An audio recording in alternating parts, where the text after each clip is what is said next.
पैसा, मनी, धन, संपत्ती, लक्ष्मी अशी कितीतरी त्याची नावं. लोक म्हणतात की पैशांनी सगळं काही कमवता येत नाही, पण पैशांशिवायही काही कमवता येत नाही, हेही तितकंच खरं आहे. आज मी पैशांबद्दल का बोलते आहे, कारण मी आज तुम्हा सगळ्यांसाठी एक सक्सेस स्टोरी घेऊन आली आहे. नटालिया नावाच्या एका स्त्रीची ही सक्सेस स्टोरी आहे आणि या स्त्रीने कशाप्रकारे एक ठराविक रक्कम तिच्या आयुष्यात आकर्षित केली ते आपण बघणार आहे.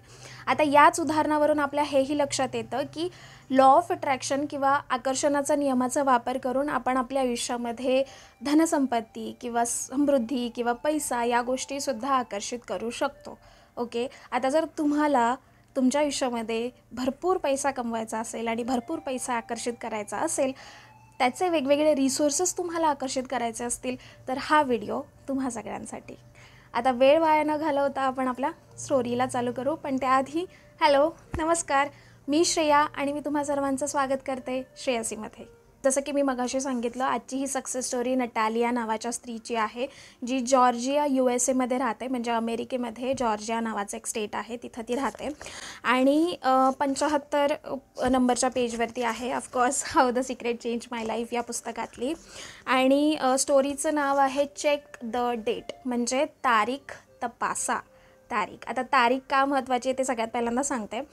एकतर द सिक्रेटची जी वेबसाईट आहे, त्या वेबसाईटवरती तुम्हाला एक युनिव्हर्सल चेक मिळतो. ओके, युनिव्हर्सल चेक असंच त्या चेकचं नाव आहे. आता तो चेक तुम्ही डाउनलोड करू शकता आणि त्या चेकवरती एक ठराविक अमाऊंट तुम्ही टाकून ठेवू शकता, जी पण तुम्हाला तुमच्या आयुष्यामध्ये आकर्षित करायचे.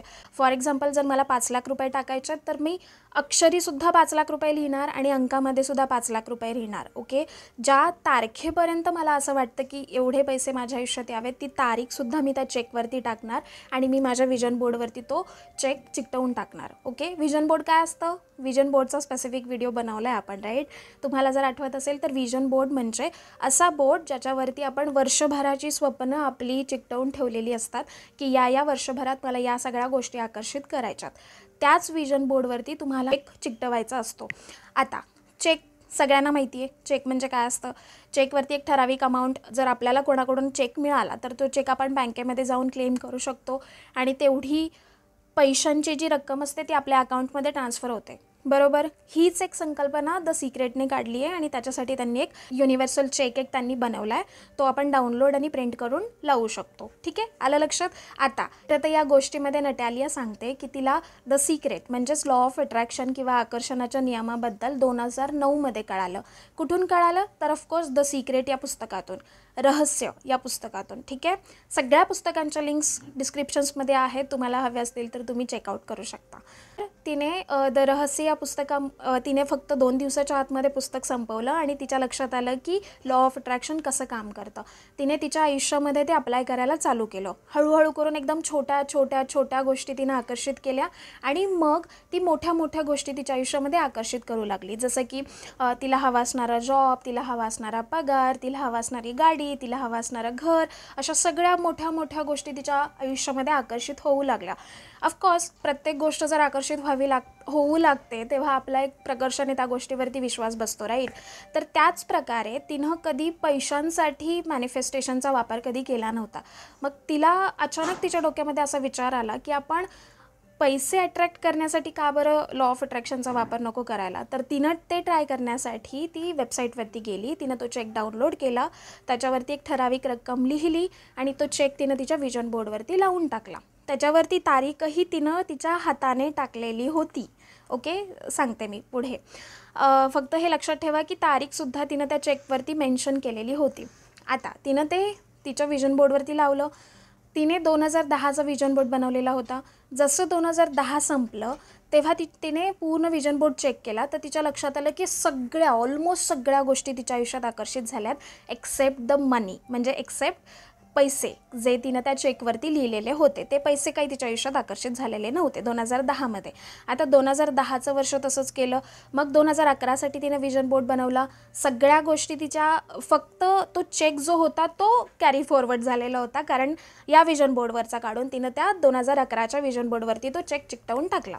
आता 2011चं जेव्हा वर्ष संपत आलं तेव्हा तिनं तिचा विजन बोर्ड चेक केला तर तिच्या लक्षात आलं की ऑलमोस्ट सगळ्या गोष्टी आकर्षित झाल्यात, अगेन एक्सेप्ट द मनी. पुन्हा एकदा पैसे तिच्या आयुष्यात आकर्षित झालेले नव्हते, पण बाकी सगळ्या गोष्टी तिच्या आयुष्यात आकर्षित झालेल्या होत्या. आता तिच्या लक्षात येत नव्हतं की हे असं का होतं आहे. म्हणजे मी इतकी ग्रेट मॅनिफेस्टर आहे, मला जे जे काही हवं आहे त्या सगळ्या गोष्टी भेटत आहेत, फक्त पैसे मला भेटत नाही आहेत आणि ती पण एक ठराविक रक्कमच मी त्याच्यावरती टाकली आहे, ती मला का बरं भेटत नाही आहे, असा ती विचार करू लागली. मग तिने विश्वास ढळू दिला नाही. तिचा विश्वास आणि तिचा फेथ स्टिल द सिक्रेटवरती, लॉ ऑफ अट्रॅक्शनवरती होता. ठीक आहे. ती पुन्हा एकदा अफर्मेशन म्हणायला लागली. एखादी गोष्ट मिळवण्यासाठी आपण जेव्हा पात्र असतो तेव्हाच युनिवर्स काही गोष्टी आपल्या आयुष्यात पाठवत असतं, हे तिला माहिती होतं. म्हणून she said, I will receive the money when I am ready to receive it. Okay. आता 2012चं वर्ष चालू झालं. 2012चा तिनं विजन बोर्ड बनवला. त्या विजन बोर्डवरती अगेन तो चेक कॅरी फॉरवर्ड झाला होता. 2010पासून तो चेक कॅरी फॉरवर्ड होत होता. ठीक आहे. तिने तो पुन्हा एकदा त्या विजन बोर्डवरती लावला आणि ती विसरून गेली. आता 2012चं वर्ष संपत आलं आणि मग तिचं लक्ष पुन्हा एकदा तिच्या विजन बोर्डवरती गेलं. तर तिच्या लक्षात आलं की 2012च्या विजन बोर्डवरच्या सगळ्या गोष्टी आकर्षित झाल्यात, इन्क्लुडिंग तो चेक. ओके. म्हणजे इन्क्लुडिंग ती जी ठराविक अमाऊंट तिने त्या चेकवरती टाकलेली होती, ते पैसेसुद्धा तिच्या आयुष्यामध्ये आकर्षित झालेत. म्हणजे फायनली तो जो कॅरी फॉरवर्ड होत होता 2 वर्षांपासून चेक, तो फायनली ते पैसे तिच्या आयुष्यात आलेत, हे तिच्या लक्षात आलं.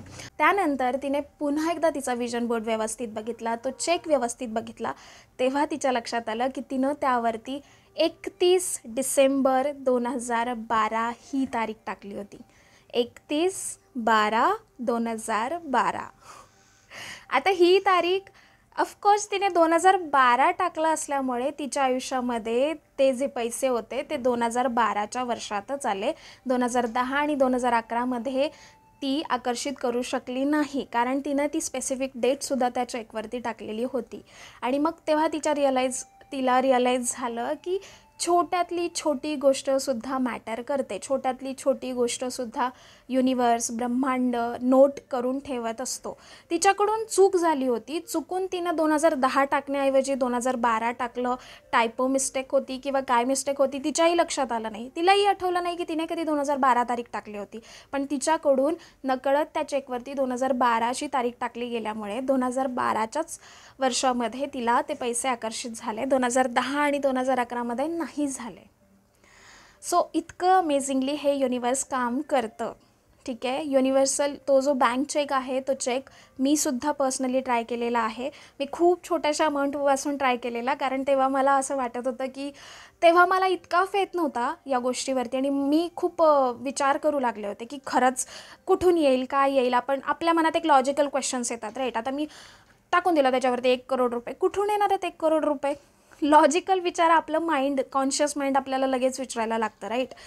सो तसा विचार होता, म्हणून मी एक छोटीशी अमाऊंट टाकलेली. तुम्हाला अमाऊंट मी सांगू शकते 10,000 रुपये. ती अमाऊंट मी त्याच्यावरती टाकलेली आणि डेटही टाकून दिली होती. त्या तारखेच्या काही दिवस आधी एक्झॅक्टली तेवढे पैसे माझ्या अकाउंटमध्ये रिसीव्ह झालेले होते फ्रॉम अनएक्सपेक्टेड रिसोर्स. म्हणजे अशा ठिकाणावरून, ज्या ठिकाणावरून मी कधी अपेक्षा केली नव्हती की मला इथून पैसे येतील, त्या ठिकाणावरून मला 10,000 रुपये आले. ओके. सो हे जे चेक आहे त्याची लिंकसुद्धा मी डिस्क्रिप्शनमध्ये शेअर करते. त्या लिंकवरती जाऊन तुम्ही तो चेक डाउनलोड करू शकता, त्याची प्रिंटआउट काढू शकता. कलर प्रिंट काढली तर बेटर. आणि ते विजन बोर्डवरती चिकटवून टाका. ठराविक अमाऊंट त्याच्यावरती टाका. छोट्या अमाऊंटपासून तुम्ही चालू करू शकता आणि सतत अगदी रोज न चुकता सकाळी उठल्यानंतर आणि रात्री झोपण्यापूर्वी प्लीज प्लीज प्लीज तुमच्या विजन बोर्डकडे बघा, जेणेकरून त्या गोष्टी तुमच्या आयुष्यात आकर्षित होतील. Okay. I hope so he story तुम्हाला आवडली असेल आणि तुम्हाला समजली असेल. काही क्वेश्चन्स, काही डाऊट्स असतील तुमच्या मनात, मला कमेंटमध्ये विचारा, मी त्यांची उत्तरं देईल. आणि हा जर व्हिडिओ आवडला असेल तर please like, share and subscribe. भेटूया पुढच्या व्हिडिओमध्ये. Bye bye and thank you.